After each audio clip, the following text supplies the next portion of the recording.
wa qatlan nafsil lati harramallahu illa bil haq, membunuh orang lain dengan cara yang tidak benar, membunuh orang yang diharamkan oleh Allah Subhanahu wa taala untuk melakukannya kecuali dengan alasan yang benar. Kita tahu Islam adalah agama damai. Sesuai dengan namanya, ia tidak dikembangkan dengan pedang dan kekerasan.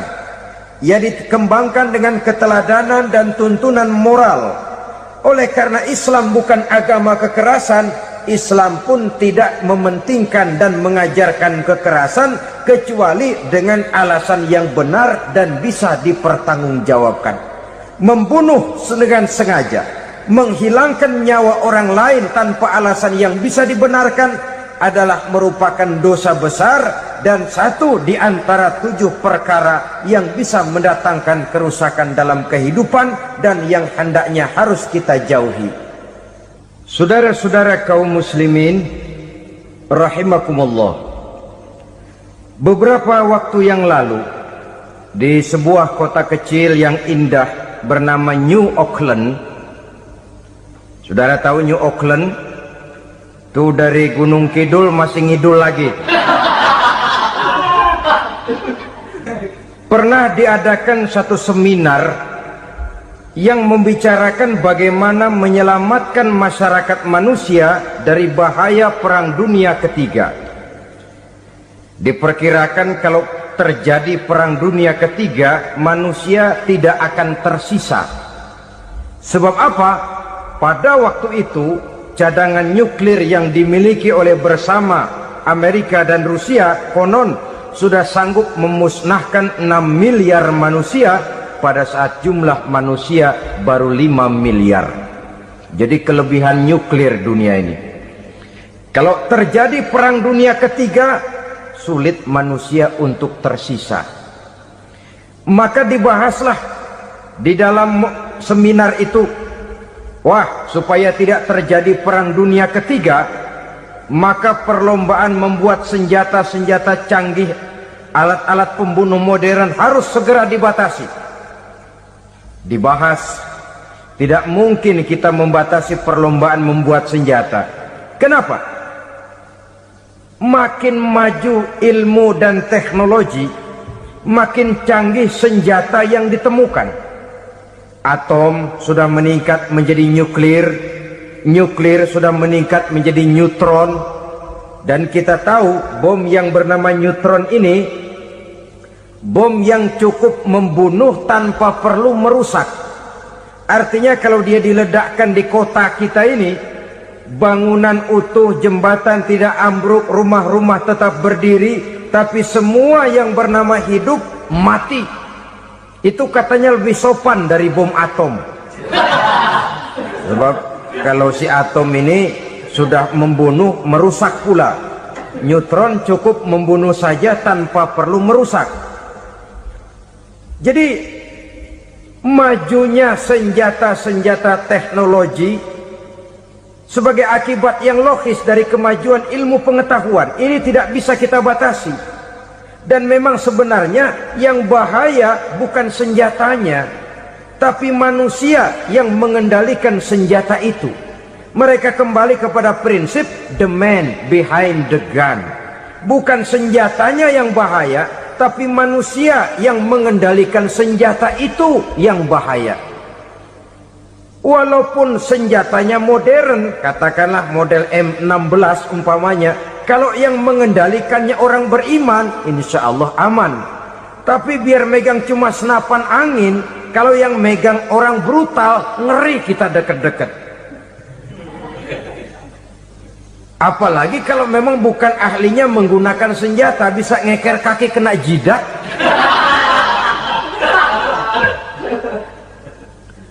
Mereka kembali kepada prinsip lama yang tetap baru, bukan senjatanya yang harus dibatasi, manusia yang mengendalikan senjata itu yang perlu dibicarakan. Nah, kalau begitu, agar manusia tidak mempergunakan senjata sewenang-wenang, apa yang harus kita lakukan? Ya, manusianya harus bermoral. Ya, tapi moral yang mana? Di dunia ini banyak ajaran tentang moral. Itu pun mudah saja. Di sini kan kita undang saja ahli dari berbagai agama untuk membicarakan konsep perdamaian menurut agamanya masing-masing. Baik, setuju itu? Setuju. Maka tampillah para ahli agama, mereka kembali kepada prinsip moral daripada konsep yang terkandung di dalam ajaran agama untuk menegakkan perdamaian.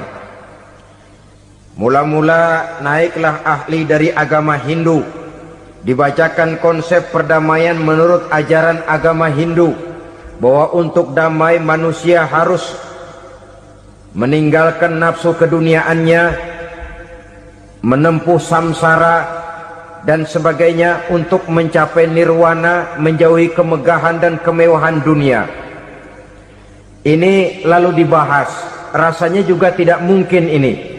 Kemudian dari agama Nasrani, bahwa untuk damai manusia harus menciptakan sifat kasih sayang. Kalau ditampar pipi kiri, berikan pipi yang kanan. Kalau diberikan selendang, berikan baju. Nanti orang kasihan, lalu dia tidak akan nampar lagi. Ketika ini dibahas, ternyata rasanya pun tidak mungkin bisa diterima. Karena apa? Di zaman sekarang orang ditampar pipi kiri, dikasih pipi kanan. Bukan kasihan, gemes. Damai belum tentu, bonyok udah jelas. Lalu ketika dibacakan konsep perdamaian menurut Quran, di mana disampaikan ayat wa jazaa'u sayyi'atin sayyi'atun misluha faman afa wa aslaha fa ajruhu 'ala Allah. Balasan terhadap satu kejahatan adalah kejahatan yang seimbang, tetapi barang siapa yang memberi maaf dan mencari jalan damai, itulah yang terbaik dan akan mendapat pahala dari Allah Subhanahu wa ta'ala. Kamu tidak salah ditampar pipi kirimu, tampar lagi pipi kirinya sekeras dia menampar pipi kirimu. Nanti orang tidak mau menampar kita karena dia tahu kalau dia tampar kita, dia akan menderita tamparan sekeras dia menampar kita. Akan terjadilah prinsip saling hormat menghormati, tidak saling ganggu, tidak saling usil, tidak saling jahil. Atas dasar ini perdamaian bisa ditegakkan. Mereka bisa menerima konsep ini, tapi kemudian seminar ditutup tanpa satu keputusan resmi. Kenapa? Terus terang mereka kagum dengan konsep Islam, tapi sentimen lama terhadap nilai-nilai Islam telah menutup mata mereka untuk menerima kebenaran dari ajaran Al-Quranul Karim. Saudara-saudara kaum muslimin rahimakumullah, kembali kita kepada persoalan pokok. Roh adalah dari Allah, dia akan kembali kepada Allah, milik mutlak dari Allah. Tidak pantas kita merampasnya dari orang lain. Tidak wajar kita menghilangkannya tanpa alasan yang dibenarkan oleh agama. Di zaman sekarang, akibat persaingan hidup yang makin tajam, lapangan kerja yang makin sulit, tensi ekonomi yang makin tinggi, atau karena nilai moral yang makin rendah, atau juga karena rapuhnya pegangan orang kepada agama, nyawa rasanya sudah sedemikian murahnya. Berbagai kasus membuat berdiri bulu roma kita. Ada mayit, ada manusia dipotong 6, dicincang macam kambing. Ada yang dipotong 5, ada yang dipotong 13, dikardusin, dibuang ke tempat sampah. Inna lillahi wa inna ilaihi raji'un. Gejala apa ini? Kanibalisme. Manusia sudah demikian sadisnya, manusia sudah sedemikian buasnya, sehingga sesama manusia diperlakukan seperti hewan. Padahal hewan sendiri belum pernah macan makan macan, bagaimanapun buasnya macan.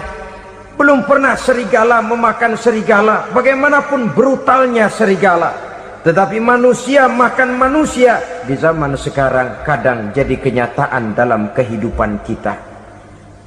Kadang persoalannya remeh saja.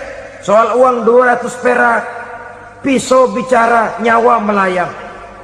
Soal rokok sebatang, celurit bicara, nyawa melayang. Soal-soal yang sama sekali tidak prinsip, begitu mudah kita menghilangkan nyawa orang lain. Padahal Nabi pernah memperingatkan, apabila dua orang muslim sudah berkelahi dan berbunuh-bunuhan, al-qatil wal maqtul finnar, yang membunuh dan yang terbunuh dua-duanya neraka. Sahabat heran, ya Rasul, kalau yang membunuh masuk neraka itu sih wajar, tapi yang terbunuh kenapa neraka juga? Beliau menjawab, dua-duanya sudah punya niat untuk saling membunuh. Niatnya itu yang diponten.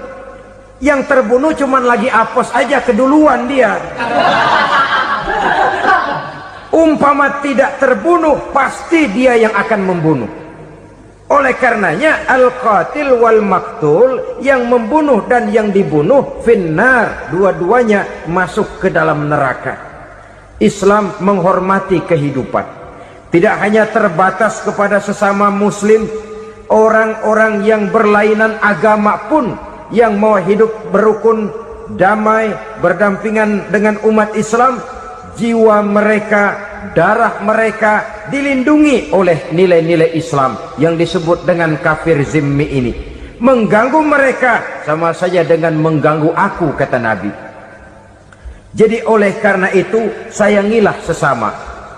Kehidupan adalah anugerah Allah, bukan wewenang kita untuk mencabutnya dari orang lain, bukan wewenang kita untuk merampas dan menghilangkannya dari orang lain.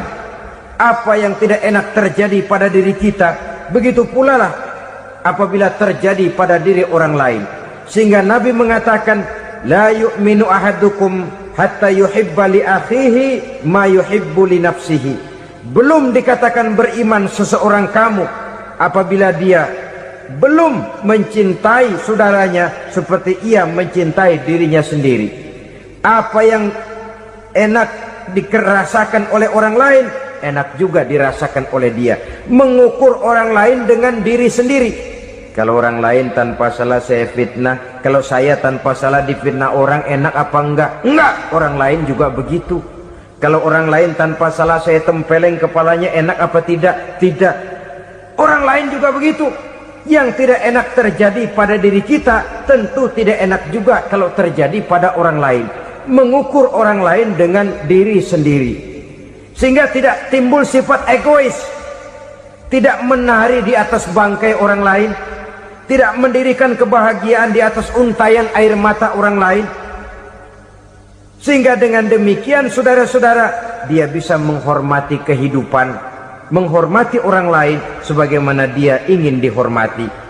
Untuk menghancurkan nilai-nilai iman, dibanjiri kita dengan paham-paham yang merusak dan mendangkalkan akidah, baik ia bernama materialisme, baik ia bernama sekularisme, baik ia bernama banjirnya maksiat dan munkarat, baik ia bernama banjirnya peradaban dan kebudayaan yang menghancurkan moral daripada anak-anak kita.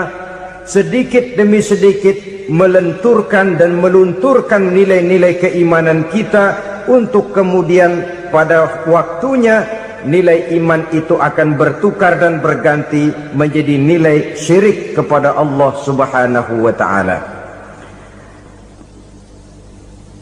Atau pada sisi lain, menjadikan yang selain Allah sebagai tujuan akhir daripada kehidupan kita. Sedangkan kita sama-sama maklum bahwa di dalam pandangan agama Islam, dosa yang tidak berampun, dosa yang terbesar, termasuk dalam kategori bapak moyangnya dosa, tidak lain adalah syirik, yakni menyekutukan Allah Subhanahu wa ta'ala. Pola penghancuran iman ini memang berstrategi. Ditawarkan kita kepada paham materialisme, paham kebendaan, di mana otak menempati urutan sebagai ranking pertama, Tuhan jatuh pada urutan kedua. Lalu menyusul kepada paham sekularisme, Allah dipisahkan dari seluruh kegiatan hidup ini, untuk pada gilirannya menjadikan yang selain Allah sebagai tujuan akhir daripada seluruh kegiatan hidup kita. Oleh karenanya, kewajiban menjaga nilai-nilai iman ini merupakan kewajiban yang mulia tetapi berat, tidak hanya untuk kita, tetapi juga bagaimana mewariskannya kepada anak-anak kita, generasi yang akan datang. Orang-orang tua bijaksana yang diceritakan di dalam Al-Quran, kalau sudah berpikir tentang anak-anaknya, pertanyaan yang paling mereka risaukan ialah, ma ta'buduna min ba'di. Anakku, kalau pada satu saat aku, ayahmu sudah tidak ada lagi di dunia ini, meninggalkan kamu semua, ma ta'buduna min ba'di, apa yang akan kamu sembah nak? Jikalau sekarang ayahmu masih mau ke masjid, masih mau melakukan rukuk dan sujud, masih beribadah menyembah Allah Subhanahu wa ta'ala, kalau orang tuamu sudah tidak ada, ma ta'buduna min ba'di, masihkah engkau mau datang ke masjid? Masihkah engkau mau rukuk dan sujud? Masihkah engkau mau menyembah Allah Subhanahu wa ta'ala? Pertanyaan ini yang dipikirkan oleh Nabi Yakub kepada putra-putranya. Pertanyaan ini yang diteruskan oleh Nabi Ibrahim kepada anak-anaknya. Pertanyaan ini yang diwariskan oleh generasi ulama salafus saleh kepada para generasi berikutnya. Bagaimana kita generasi sekarang? Kita orang-orang tua sekarang bukan berfikir ma ta'buduna min ba'di, malah yang kita fikirkan ma ta'kuluna min ba'di. Kalau bapak tidak ada nanti kamu makan apa nak? Perkara kamu nyembah apa, urusan nomor 18. Yang penting kamu nanti hidup bisa makan nak. Maka kita sibuk mewariskan harta kepada anak-anak kita. Kita sibuk mewariskan kebun dan tanah kepada anak-anak kita.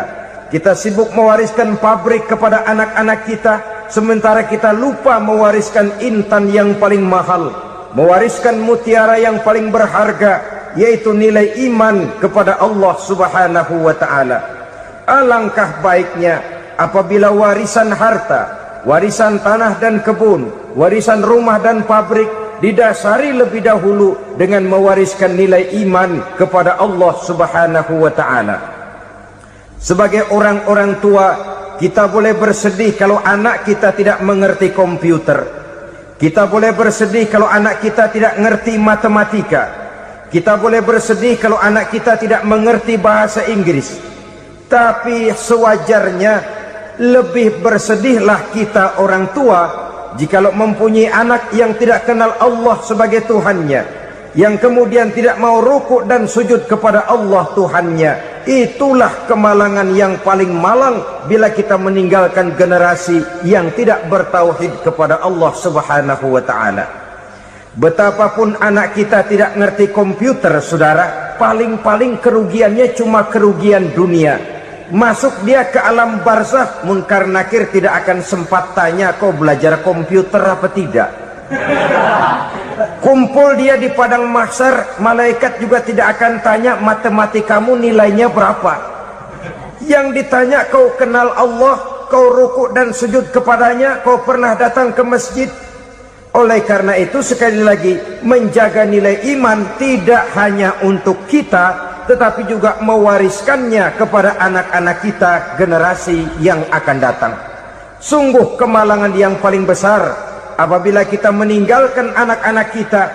Mereka kita tinggalkan lemah ekonominya, itu tidak baik. Mereka kita tinggalkan lemah otaknya, itu pun akan membuat mereka tertinggal oleh yang lain. Tapi yang paling celaka, jikalau kita tinggalkan mereka dalam kondisi lemah imannya, rapuh akidahnya, tidak baik dan tidak betul keyakinan hidupnya. Oleh karena itu Nabi berpesan, jauhilah 7 perkara yang merusak. Yang pertama, syirik kepada Allah Subhanahu wa ta'ala, menyekutukan Allah baik dalam ucapan, dalam keyakinan ataupun dalam perbuatan. Ini perkara pertama yang termasuk 7 perusak besar di dalam kehidupan.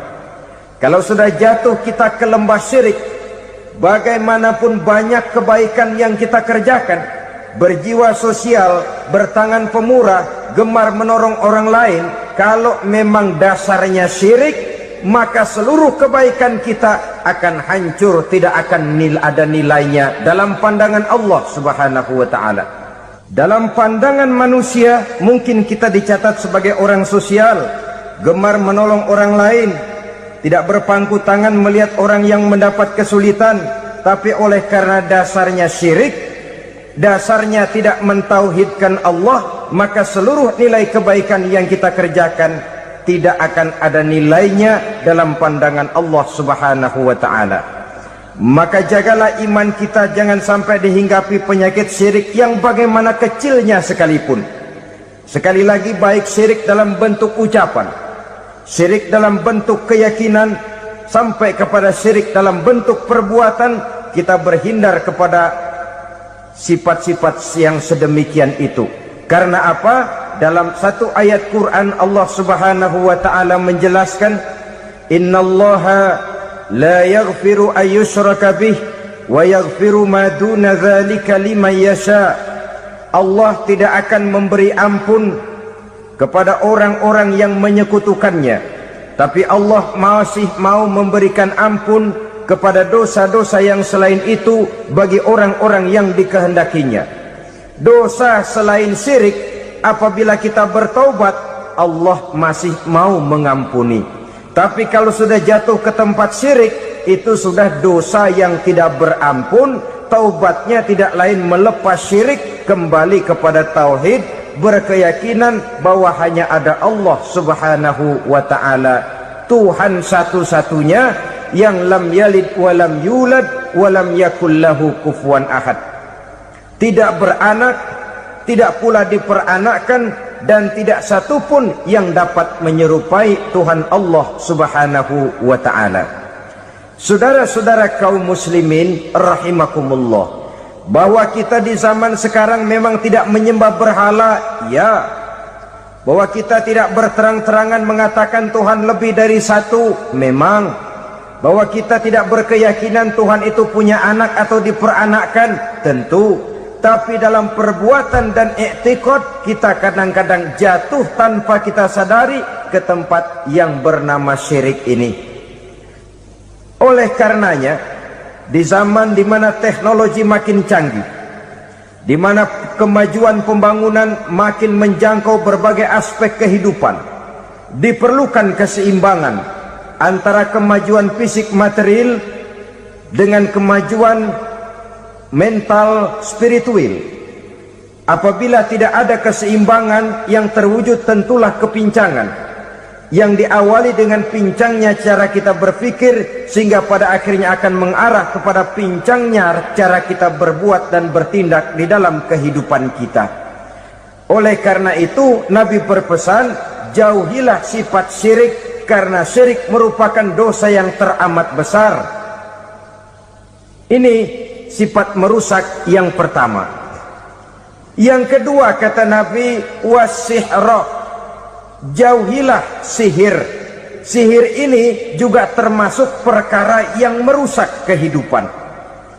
Kita semua sama-sama maklum bahwa sihir sebenarnya bukan persoalan baru. Sejak sebelum datang Islam, sihir itu sudah ada. Di zaman Yunani kuno sihir ada, di zaman Mesir kuno, di zaman Cina kuno, dan yang lain-lain yang serba kuno, sihir itu sudah ada. Bahkan para nabi pun, para rasul yang diutus oleh Allah Subhanahu wa ta'ala, senantiasa berhadapan dengan ahli-ahli sihir untuk menguji kebenaran dari misi yang mereka bawa. Sihir adalah perbuatan di luar kebiasaan yang bisa dikerjakan oleh ahlinya dengan bantuan jin atau setan. Hukum mempelajari sihir adalah haram, mengamalkannya lebih haram lagi. Sebab itu saudara-saudara, sihir merupakan perbuatan merusak yang harus kita jauhi.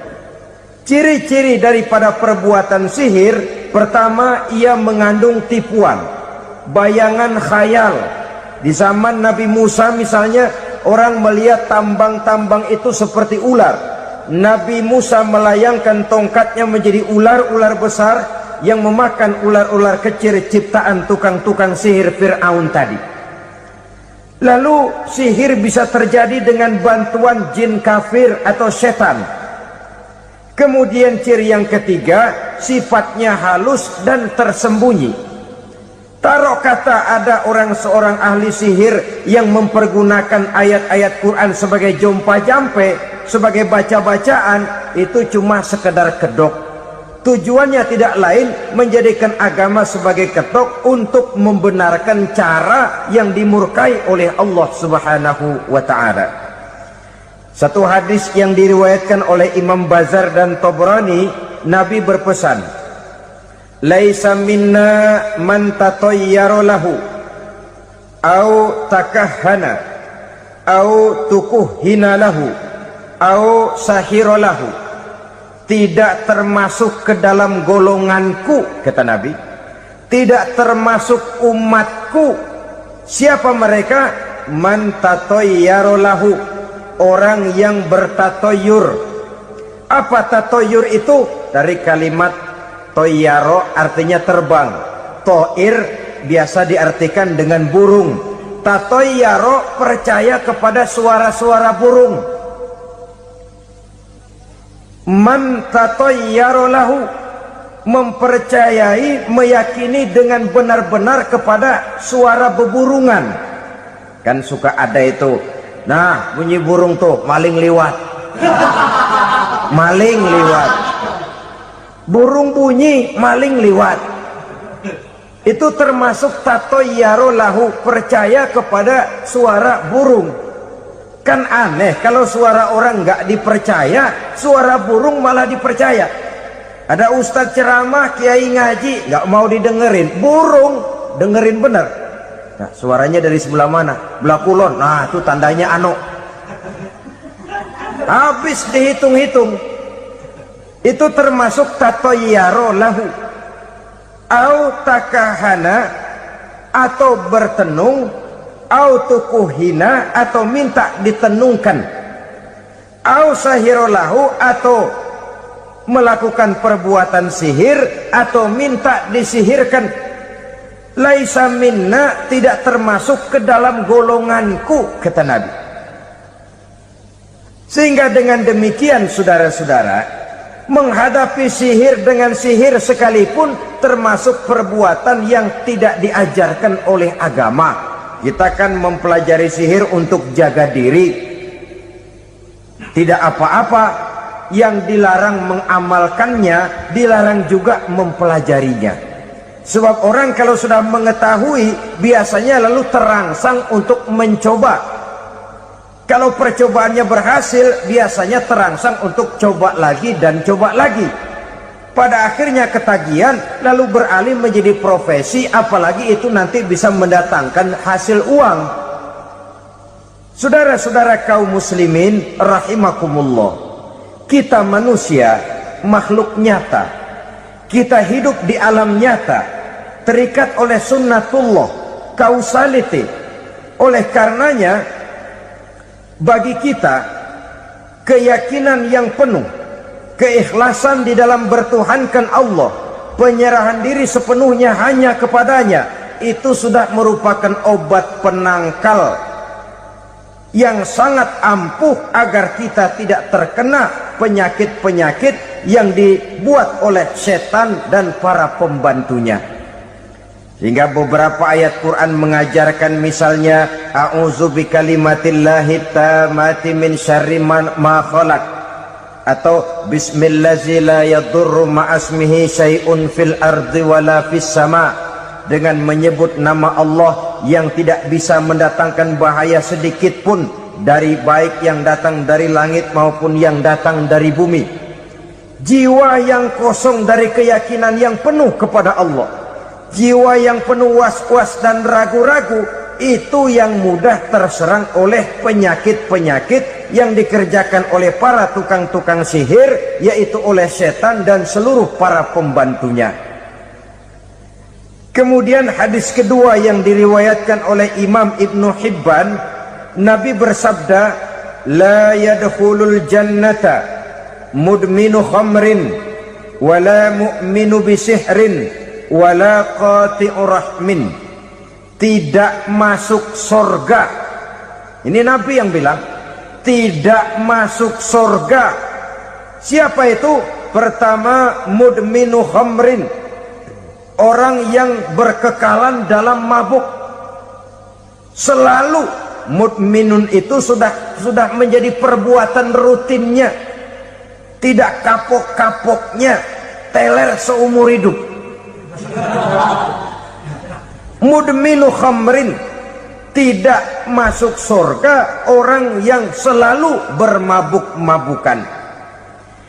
Yang kedua, wala mu'minu bisihrin, orang mukmin tapi main sihir. Ini juga oleh Nabi diperingatkan, tidak akan masuk surga orang mukmin tapi suka main sihir.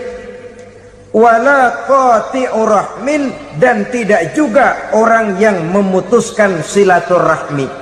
3 macam manusia yang diperingatkan Nabi tidak akan masuk surga: orang yang selalu mabuk, orang mukmin yang main sihir, dan orang yang memutuskan silaturahmi. Saudara-saudara kaum muslimin rahimakumullah. Lalu orang berkata, kenapa dilarang kita bersihir? Padahal Rasul sendiri kan punya mukjizat. Nah, kita memang harus membedakan antara mukjizat dengan sihir. Dalam kehidupan agama kita kenal ada yang namanya mukjizat, ada yang namanya karomah atau keramat biasa diucapkan, ada yang namanya maunah, ada yang namanya irhas, ada juga yang namanya sihir. Kesemuanya ini berbeda, saudara-saudara. Yang dinamakan mukjizat itu khusus untuk para rasul saja. Satu kejadian luar biasa yang terjadi dilakukan oleh rasul atas izin dari Allah Subhanahu wa ta'ala. Perbedaannya dengan sihir jelas. Sihir dari setan, mukjizat dari Allah. Sihir bisa dipelajari, mukjizat tidak. Sihir umumnya untuk maksud-maksud yang tidak baik, sedangkan mukjizat untuk memperkuat kebenaran yang disampaikan oleh para rasul dan ditentang oleh umatnya. Bahkan kafir Quraisy dahulu menganggap orang-orang ahli sihir itu berada dalam satu posisi yang hina, sehingga mereka mengatakan dan menuduh Nabi Muhammad sebagai tukang sihir. Tuduhan sebagai tukang sihir adalah tuduhan yang sangat aib dan hina.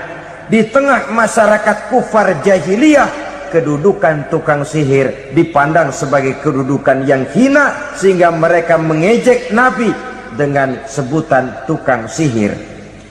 Jadi mukjizat hanya untuk Rasul saja.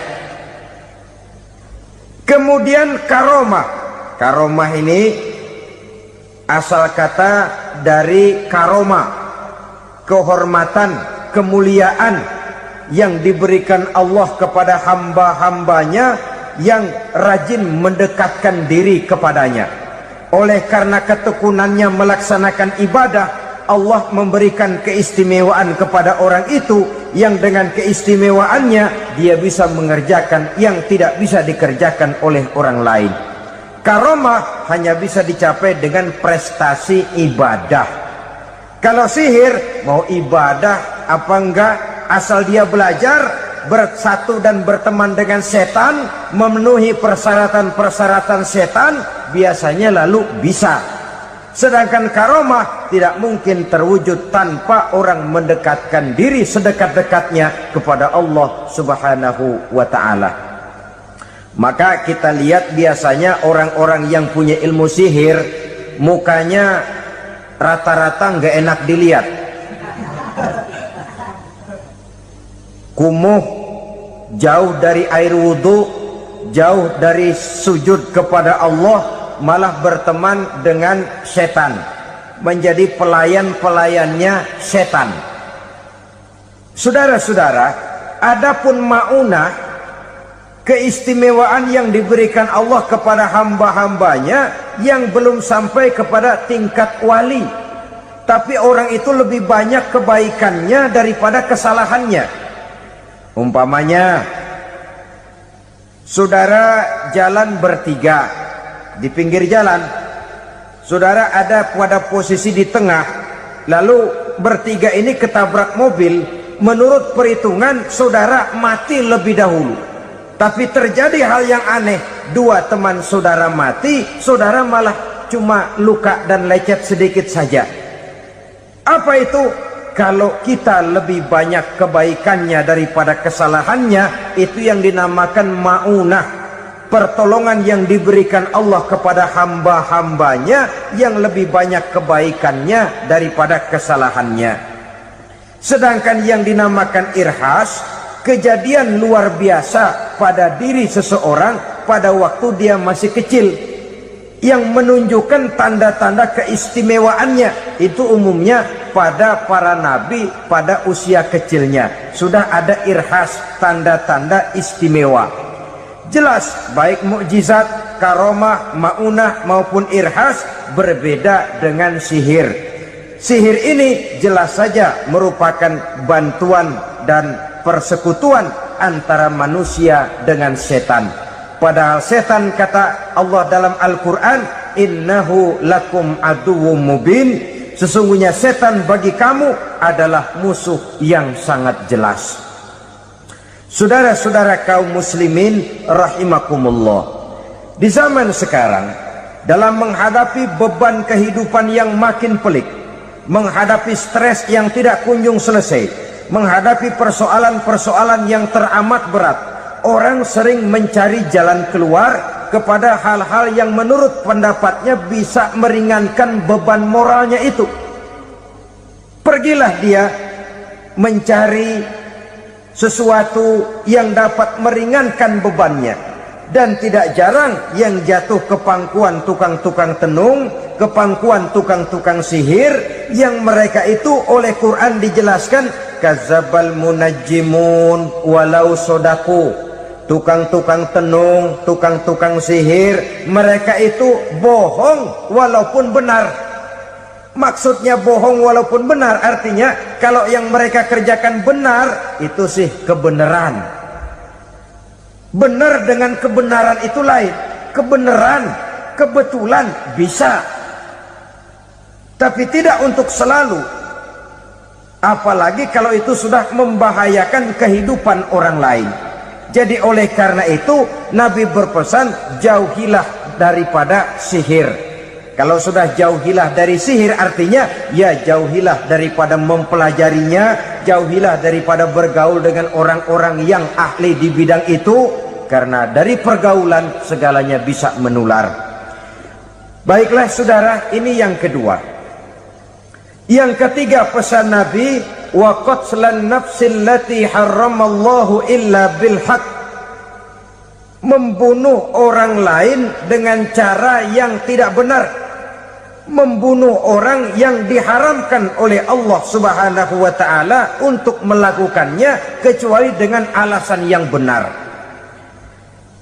Kita tahu Islam adalah agama damai, sesuai dengan namanya. Ia tidak dikembangkan dengan pedang dan kekerasan. Ia dikembangkan dengan keteladanan dan tuntunan moral. Oleh karena Islam bukan agama kekerasan, Islam pun tidak mementingkan dan mengajarkan kekerasan kecuali dengan alasan yang benar dan bisa dipertanggungjawabkan. Membunuh dengan sengaja, menghilangkan nyawa orang lain tanpa alasan yang bisa dibenarkan adalah merupakan dosa besar dan satu di antara 7 perkara yang bisa mendatangkan kerusakan dalam kehidupan dan yang hendaknya harus kita jauhi. Saudara-saudara kaum muslimin rahimakumullah, beberapa waktu yang lalu di sebuah kota kecil yang indah bernama New Auckland. Saudara tahu New Auckland? Itu dari Gunung Kidul masih ngidul lagi. Pernah diadakan satu seminar yang membicarakan bagaimana menyelamatkan masyarakat manusia dari bahaya Perang Dunia Ketiga. Diperkirakan kalau terjadi Perang Dunia Ketiga, manusia tidak akan tersisa. Sebab apa? Pada waktu itu cadangan nuklir yang dimiliki oleh bersama Amerika dan Rusia konon sudah sanggup memusnahkan 6 miliar manusia pada saat jumlah manusia baru 5 miliar. Jadi kelebihan nuklir dunia ini. Kalau terjadi Perang Dunia Ketiga, sulit manusia untuk tersisa. Maka dibahaslah di dalam seminar itu, wah, supaya tidak terjadi Perang Dunia Ketiga, maka perlombaan membuat senjata-senjata canggih, alat-alat pembunuh modern harus segera dibatasi. Dibahas, tidak mungkin kita membatasi perlombaan membuat senjata. Kenapa? Makin maju ilmu dan teknologi, makin canggih senjata yang ditemukan. Atom sudah meningkat menjadi nuklir, nuklir sudah meningkat menjadi neutron, dan kita tahu bom yang bernama neutron ini bom yang cukup membunuh tanpa perlu merusak. Artinya kalau dia diledakkan di kota kita ini, bangunan utuh, jembatan tidak ambruk, rumah-rumah tetap berdiri, tapi semua yang bernama hidup mati. Itu katanya lebih sopan dari bom atom. Sebab kalau si atom ini sudah membunuh, merusak pula. Neutron cukup membunuh saja tanpa perlu merusak. Jadi majunya senjata-senjata teknologi sebagai akibat yang logis dari kemajuan ilmu pengetahuan ini tidak bisa kita batasi. Dan memang sebenarnya yang bahaya bukan senjatanya, tapi manusia yang mengendalikan senjata itu. Mereka kembali kepada prinsip the man behind the gun. Bukan senjatanya yang bahaya, tapi manusia yang mengendalikan senjata itu yang bahaya. Walaupun senjatanya modern, katakanlah model M16 umpamanya, kalau yang mengendalikannya orang beriman, insya Allah aman.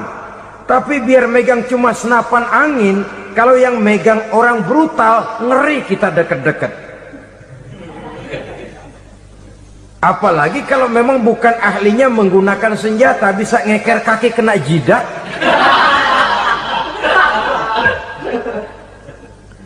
Mereka kembali kepada prinsip lama yang tetap baru, bukan senjatanya yang harus dibatasi, manusia yang mengendalikan senjata itu yang perlu dibicarakan. Nah, kalau begitu, agar manusia tidak mempergunakan senjata sewenang-wenang, apa yang harus kita lakukan? Ya, manusianya harus bermoral. Ya, tapi moral yang mana? Di dunia ini banyak ajaran tentang moral. Itu pun mudah saja. Di sini kan kita undang saja ahli dari berbagai agama untuk membicarakan konsep perdamaian menurut agamanya masing-masing. Baik, setuju itu, setuju. Maka tampillah para ahli agama, mereka kembali kepada prinsip moral daripada konsep yang terkandung di dalam ajaran agama untuk menegakkan perdamaian. Mula-mula naiklah ahli dari agama Hindu, dibacakan konsep perdamaian menurut ajaran agama Hindu, bahwa untuk damai manusia harus meninggalkan nafsu keduniaannya, menempuh samsara dan sebagainya untuk mencapai nirwana, menjauhi kemegahan dan kemewahan dunia. Ini lalu dibahas, rasanya juga tidak mungkin ini. Kemudian dari agama Nasrani, bahwa untuk damai manusia harus menciptakan sifat kasih sayang. Kalau ditampar pipi kiri, berikan pipi yang kanan. Kalau diberikan selendang, berikan baju. Nanti orang kasihan, lalu dia tidak akan nampar lagi. Ketika ini dibahas, ternyata rasanya pun tidak mungkin bisa diterima. Karena apa? Di zaman sekarang orang ditampar pipi kiri, dikasih pipi kanan, bukan kasihan, gemes. Damai belum tentu, bonyok udah jelas. Lalu ketika dibacakan konsep perdamaian menurut Quran, di mana disampaikan ayat wa jazaa'u sayyi'atin sayyi'atun misluha faman afa wa aslaha fa ajruhu 'ala Allah. Balasan terhadap satu kejahatan adalah kejahatan yang seimbang, tetapi barang siapa yang memberi maaf dan mencari jalan damai, itulah yang terbaik dan akan mendapat pahala dari Allah Subhanahu wa ta'ala. Kamu tidak salah ditampar pipi kirimu, tampar lagi pipi kirinya sekeras dia menampar pipi kirimu. Nanti orang tidak mau menampar kita karena dia tahu kalau dia tampar kita, dia akan menderita tamparan sekeras dia menampar kita. Akan terjadilah prinsip saling hormat menghormati, tidak saling ganggu, tidak saling usil, tidak saling jahil. Atas dasar ini perdamaian bisa ditegakkan. Mereka bisa menerima konsep ini, tapi kemudian seminar ditutup tanpa satu keputusan resmi. Kenapa? Terus terang mereka kagum dengan konsep Islam, tapi sentimen lama terhadap nilai-nilai Islam telah menutup mata mereka untuk menerima kebenaran dari ajaran Al-Quranul Karim. Saudara-saudara kaum muslimin rahimakumullah, kembali kita kepada persoalan pokok. Roh adalah dari Allah, dia akan kembali kepada Allah, milik mutlak dari Allah. Tidak pantas kita merampasnya dari orang lain. Tidak wajar kita menghilangkannya tanpa alasan yang dibenarkan oleh agama. Di zaman sekarang, akibat persaingan hidup yang makin tajam, lapangan kerja yang makin sulit, tensi ekonomi yang makin tinggi, atau karena nilai moral yang makin rendah, atau juga karena rapuhnya pegangan orang kepada agama, nyawa rasanya sudah sedemikian murahnya. Berbagai kasus membuat berdiri bulu roma kita. Ada mayit, ada manusia dipotong 6, dicincang macam kambing. Ada yang dipotong 5, ada yang dipotong 13, dikardusin, dibuang ke tempat sampah. Inna lillahi wa inna ilaihi raji'un. Gejala apa ini? Kanibalisme. Manusia sudah demikian sadisnya, manusia sudah sedemikian buasnya, sehingga sesama manusia diperlakukan seperti hewan. Padahal hewan sendiri belum pernah macan makan macan, bagaimanapun buasnya macan. Belum pernah serigala memakan serigala, bagaimanapun brutalnya serigala. Tetapi manusia makan manusia di zaman sekarang kadang jadi kenyataan dalam kehidupan kita. Kadang persoalannya remeh saja. Soal uang 200 perak, pisau bicara, nyawa melayang. Soal rokok sebatang, celurit bicara, nyawa melayang. Soal-soal yang sama sekali tidak prinsip, begitu mudah kita menghilangkan nyawa orang lain. Padahal Nabi pernah memperingatkan, apabila dua orang muslim sudah berkelahi dan berbunuh-bunuhan, al-qatil wal maktul finnar, yang membunuh dan yang terbunuh dua-duanya neraka. Sahabat heran, ya Rasul, kalau yang terbunuh, kalau yang membunuh masuk neraka itu sih wajar, tapi yang terbunuh kenapa neraka juga? Beliau menjawab, dua-duanya sudah punya niat untuk saling membunuh. Niatnya itu yang diponten. Yang terbunuh cuman lagi apes aja, keduluan dia. Umpama tidak terbunuh, pasti dia yang akan membunuh. Oleh karenanya al-qatil wal maktul, yang membunuh dan yang dibunuh finnar, dua-duanya masuk ke dalam neraka. Islam menghormati kehidupan, tidak hanya terbatas kepada sesama muslim. Orang-orang yang berlainan agama pun yang mau hidup berukun, damai, berdampingan dengan umat Islam, jiwa mereka, darah mereka dilindungi oleh nilai-nilai Islam yang disebut dengan kafir zimmi ini. Mengganggu mereka sama saja dengan mengganggu aku, kata Nabi. Jadi oleh karena itu, sayangilah sesama. Kehidupan adalah anugerah Allah, bukan wewenang kita untuk mencabutnya dari orang lain, bukan wewenang kita untuk merampas dan menghilangkannya dari orang lain. apa yang tidak enak terjadi pada diri kita, begitu pula lah apabila terjadi pada diri orang lain. Sehingga Nabi mengatakan, la yu'minu ahadukum hatta yuhibba li akhihi ma yuhibbu li nafsihi. Belum dikatakan beriman seseorang kamu apabila dia belum mencintai saudaranya seperti ia mencintai dirinya sendiri. Apa yang enak dirasakan oleh orang lain, enak juga dirasakan oleh dia. Mengukur orang lain dengan diri sendiri. Kalau orang lain tanpa salah saya fitnah, kalau saya tanpa salah difitnah orang, enak apa enggak? Enggak, orang lain juga begitu. Kalau orang lain tanpa salah saya tempeleng kepalanya, enak apa tidak? Tidak. Masya Allah, sangat luar biasa tausiah yang sudah disampaikan oleh guru kita Al-Mafrullah Kiai Haji Zainuddin MZ. Sahabat beriman yang dimuliakan Allah, tetaplah di channel ini karena kajian ini belum selesai dan masih banyak lagi hal-hal menarik yang akan disampaikan oleh beliau. Tetaplah di channel ini dan mari kita lanjutkan kembali. Selamat mendengarkan. Orang lain juga begitu. Yang tidak enak terjadi pada diri kita, tentu tidak enak juga kalau terjadi pada orang lain. Mengukur orang lain dengan diri sendiri, sehingga tidak timbul sifat egois, tidak menari di atas bangkai orang lain, tidak mendirikan kebahagiaan di atas untayan air mata orang lain. Sehingga dengan demikian saudara-saudara, dia bisa menghormati kehidupan, menghormati orang lain sebagaimana dia ingin dihormati. Inilah perbuatan ketiga yang merusak, membunuh orang lain dengan yang diharamkan Allah tanpa alasan yang benar. Yang ketiga. Kemudian yang keempat, perbuatan merusak wa aklar riba, makan riba. Hidup adalah tolong menolong. Bahasa kerennya take and give katanya. Saling memberi dan saling menerima. Nabi mengajarkan, man kuraba kurbatan min kurabid dunya karaballahu lahu kurbatan min kurabi yaumal qiyamah. Wallahu fi aunil abdi madamal abdu fi auni akhihi. Siapa yang meringankan beban dari beban-beban yang dirita seseorang di dalam kehidupan dunia, Allah akan meringankan bebannya daripada beban-beban yang harus dipikulnya di hari kiamat nanti.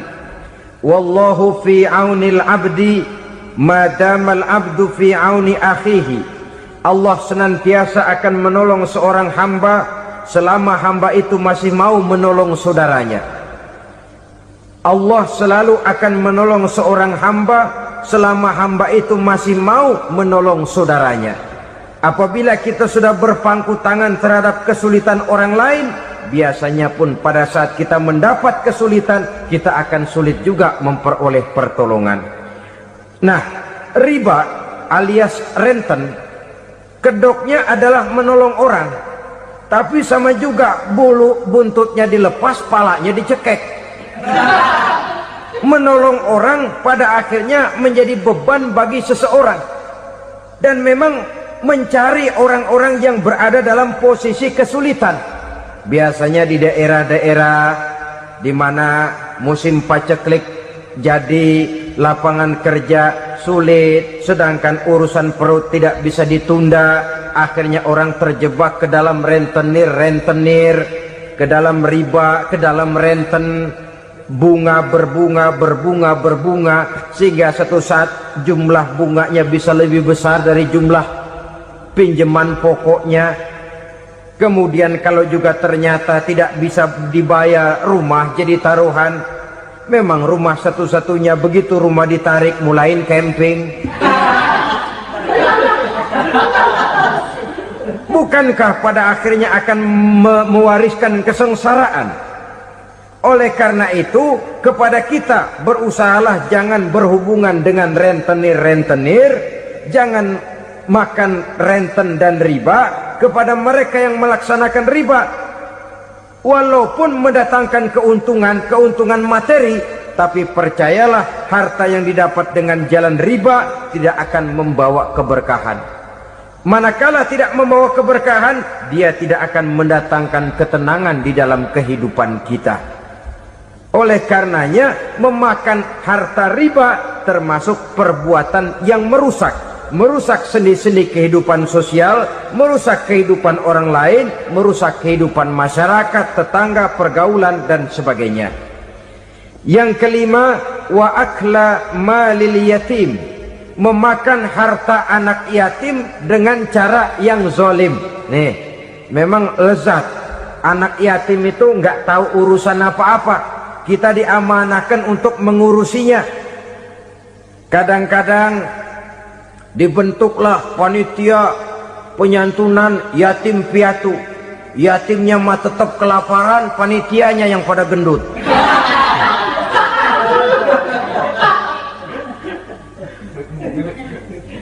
Padahal memakan harta anak yatim termasuk perbuatan dosa besar, dan menjantuni yatim merupakan perbuatan mulia. Nabi mengatakan, ana wa kafilul yatim kahataini yaumal qiyamah. Aku dan orang-orang yang menyantuni anak yatim seperti dua jari ini pada hari kiamat nanti. Dekat sekali. Jikalau ingin di hari akhir nanti dekat dengan Rasul, bersahabatlah dengan anak-anak yatim. Jadilah pengurus anak-anak yatim. Bangunlah panti-panti asuhan yatim. Pada saat bapak ibunya meninggal, kitalah yang menjadi orang tuanya. Bahkan sedemikian besar perhatian Islam terhadap anak-anak yatim ini, sehingga Quran memberikan peringatan, ara'aital ladzi yukadzibu biddin fadzalikal ladzi yad'ul yatim wa la yahuddu ala ta'amil miskin. Tahukah kamu siapa orang yang mendustakan agama? Beragama tapi dianggap dusta, solatnya dusta, puasanya dusta karena agamanya sudah berdusta. Siapa mereka? Fazalikal ladzi yad'ul yatim, orang yang menyia-nyiakan anak yatim, wala yahuddu ala ta'amil miskin, dan tidak pernah memberi makan kepada orang-orang yang menderita kemiskinan. Menyia-nyiakan, meninggalkan anak yatim termasuk perbuatan yang divonis kita sebagai orang yang mendustakan agama. Saudara-saudara kaum muslimin rahimakumullah, maka sangat dicela mengeksploitir anak-anak yatim, menjadikan mereka sebagai kedok untuk mencari kekayaan pribadi. Tetapi jikalau ikhlas, ganjarannya sangat besar, nilai pahalanya sangat besar. Menyantuni yatim tidak hanya setahun sekali. Kalau Muharram pakai istilah lebaran yatim, dibentuklah panitia, diberilah beras, uang 45.000 rupiah, alhamdulillah. Tapi jangan lupa, si yatim tidak hidup cuma satu hari. Dia tidak hidup cuma di bulan Muharram saja, dia hidup 12 bulan dalam setahun. Sebagaimana anak-anak yang lain, dia juga berhak punya masa depan. Dia juga berhak menikmati bangku sekolah. Dia berhak mengenyam arti dan makna pendidikan. Dia berhak membekali diri dengan ilmu dan pengetahuan seperti halnya anak-anak yang lain. Maka kita yang diberikan keluasan oleh Allah, ingatlah itu, bersahabatlah dengan anak-anak yatim, santuni mereka. Perkara setahun sekali di bulan Muharram, alhamdulillah, itu bagus bin Thayyib alias baik. Tapi tentu dan tentu sekali lagi, si yatim tidak hanya hidup di bulan Muharram.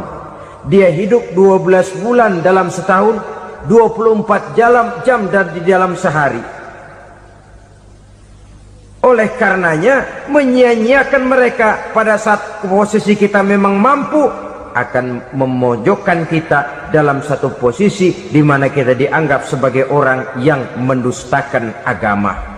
Memakan harta anak yatim dengan cara yang zolim. Bapaknya udah meninggal, kebunnya lebar, anaknya dikelecehin.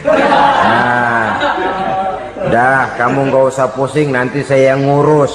Akhirnya bukan ngurus, nguras. Si yatim mungkin tidak tahu bahwa dia disia-siakan, haknya diambil, miliknya dizolimi. Tapi Allah yang akan membalasnya dengan seadil-adilnya. Maka makan harta anak yatim biasanya balasannya tokcer bin paten. Nggak banyak selang tempo itu, nggak percaya cobain dah. Nyobain aja kan nggak bayar, umpama memakan harta anak yatim dengan cara yang zolim, ganjarannya biasanya kontan. Kenapa? Ratapan si miskin, untayan air matanya, jeritan kepedihan hatinya, membuka pintu langit, permohonannya diijabah, getaran hatinya didengarkan oleh Allah, maka balasannya biasanya kontan, spontan, tidak menunggu waktu terlalu lama. Itu di dunia, belum lagi di akhirat nanti. Bukankah dalam riwayat Mi'raj diceritakan Nabi melihat di neraka itu orang perutnya sebesar rumah? La haula wala quwata. Itu perut kayak rumah, bagaimana jalannya tuh orang? Dan memang gak jalan, diseret-seret oleh malaikat di neraka itu. Hancur perutnya, amburadul itu perut. Berantakan isinya, dibulatkan lagi, diseret lagi, hancur lagi, dibulatkan lagi. Sampai Nabi tanya, orang itu begitu berat siksanya kenapa ya Jibril? Itu Muhammad, waktu di dunia dulu rakus banget makan harta anak yatim. Begitu vonisnya, begitu menyedihkan nasibnya di akhirat. Tapi di dunia pun ketidakberkahan itu sudah membayangi kehidupannya. Oleh karena itu, kepada saudara-saudara yang mendapat titipan anak yatim, berbahagialah, karena semulia-mulia rumah adalah rumah yang di dalamnya ada anak yatim yang disantuni. Sehina-hina rumah adalah rumah di mana di dalamnya ada anak yatim yang disia-siakan. Begitu kata Nabi kita. Rumah yang paling mulia dalam pandangan Allah, rumah yang di dalamnya ada anak yatim yang disantuni. Rumah yang paling hina dalam pandangan Allah, rumah yang di dalamnya ada anak yatim yang nasibnya disia-siakan. Berbahagialah saudara apabila menjadi penyantun anak-anak yatim, pelindung mereka, sehingga mereka mempunyai masa depan sebagaimana anak-anak lainnya. Rasulullah sendiri sedemikian peka terhadap keadaan anak-anak yatim karena beliau sendiri memang mengalami. Umur 6 bulan dalam kandungan ibu, beliau sudah ditinggalkan oleh ayahnya. Pada saat berusia 6 tahun, ibu sudah meninggal. Yatim piatu dalam usia di mana beliau sedang perlu belas kasih seorang ibu dan pengertian seorang bapak. Kepekaan itu lalu timbul, bahkan kemudian sampai kepada beliau berkata, aku dan orang yang menyantuni anak yatim seperti jari tengah dan jari telunjuk di hari akhirat nanti. Sedemikian dekatnya. Baiklah ya, jadi yang kelima, memakan harta anak yatim. Jauhi, karena ini perbuatan yang merusak. Yang keenam, watawalli yaumaz zahfi, melarikan diri pada hari pertempuran. Apa ini? Khianat, tidak konsekuen dengan konsep perjuangan. Pada mulanya keras benar teriak, berantas korupsi, ganyang korupsi, cuma karena belum dapat giliran. Begitu dia naik dapat kesempatan, korupsinya lebih edan dari yang diteriakinya. Ini termasuk tawalli yaumaz zahfi, berpaling pada hari peperangan. Di saat menghadapi musuh, kalau belum kelihatan musuh, teriaknya nyaring bener. Jangan takut, demi kebenaran sampai titik darah yang paling penghabisan. Musuh belum kelihatan. Begitu musuh sudah kelihatan, paling dulu lari ke belakang. Kalau diajak berjuang ada saja alasannya. Sehingga Quran memberikan peringatan kepada kita semua. Mengapa kamu ini berat? Kalau sudah diajak berjuang di jalan Allah, kakimu seperti terhunjam berakar di perut bumi. Berat untuk melangkah berjuang. Lari dari pertempuran tidak konsekuen dengan konsepsi perjuangan. Mau enaknya saja. Dalam kondisi yang sulit lalu berpangku tangan.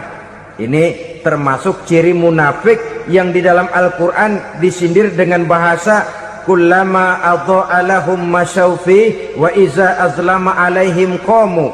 Waktu terang mereka jalan, giliran gelap mereka mandek. Artinya, maksudnya, kalau giliran ada untungnya aja, rame-rame teriak Islam. Tapi begitu diminta berjuang, dituntut berkorban, rame-rame mundur. Waktu dilihat di Islam ada untungnya, rame-rame teriak Islam. Pak, saya Islam banget, Pak. KTP saya Islam, Pak. Pokoknya Islam banget dah. Tapi ketika diminta berjuang, dituntut sedikit berkorban, rame-rame mengundurkan diri. Tahun 65 PKI berontak. Waduh, waktu itu jadi orang Islam untung itu. Nggak dikejar-kejar, aman. Masjid rame, mobil-mobil mewah parkir di depan musola dan masjid. Kenapa? Waktu itu asal udah ke masjid aman. Islam selamat, untung. Tapi begitu keadaan aman, yang parkir di musola sepeda butut melulu.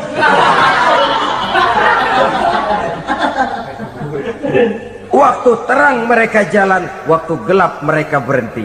Dikala di Islam ada untungnya, baru wah Islam bagus, Islam hebat. Tapi waktu dilihat ada kerugian, jangan bawa-bawa Islam dah. Jangan bicara soal Islam, ini kan bukan soal agama. Bukan soal agama. La haula wa la quwata illa billah. Beragama kita ambil talfiq fid din, mengambil yang enteng-enteng saja dalam urusan beragama ini. Tidak konsekuen kita dengan Islam kita. Seolah kita mau memilih mana yang terasa cocok sama selera kita, kita teriak Islam. Beratan aja dikit, rame-rame berpaling. Itu termasuk tawalli yaumaz zahfi, para pengkhianat mental-mental hipokrit. Alhamdulillahirrabbilalamin. Demikianlah kajian penuh ilmu, hikmah dan manfaat yang sudah kita dengarkan bersama dari guru kita Al-Mafrullah Kiai Haji Zainuddin MZ. Sahabat beriman yang dimuliakan Allah, mari kita doakan guru kita, semoga beliau diampuni segala dosa-dosanya dan dilapangkan kuburnya. Dan buat sahabat semua yang sudah setia menyimak tausiah ini sampai selesai, saya ucapkan terima kasih banyak. Semoga Allah Subhanahu wa taala senantiasa melimpahkan segala rahmat dan karunia-Nya kepada sahabat semua. Selalu diberikan kesehatan, dimudahkan segala urusannya dan dilancarkan rezekinya. Amin ya rabbal alamin. Demikian yang dapat saya bagikan, kurang lebihnya mohon maaf. Sampai bertemu lagi di kajian berikutnya. Wabillahi taufiq wal hidayah wa ridha wal inayah. Wassalamualaikum warahmatullahi wabarakatuh. Setelah kita mendengarkan bersama tausiah penuh ilmu, hikmah dan manfaat yang disampaikan oleh guru kita Al-Mafrullah Kiai Haji Zainuddin MZ, sekarang mari kita lanjutkan aktivitas kita masing-masing. Semoga apa yang sudah disampaikan oleh beliau menjadi ilmu yang bermanfaat dalam kehidupan kita sehari-hari. Dan buat sahabat semua yang sudah setia menyimak tausiah ini sampai selesai, saya ucapkan terima kasih banyak dan selamat beraktivitas. Sampai bertemu lagi di kajian berikutnya. Wassalamualaikum warahmatullahi wabarakatuh. Bismillahirrahmanirrahim.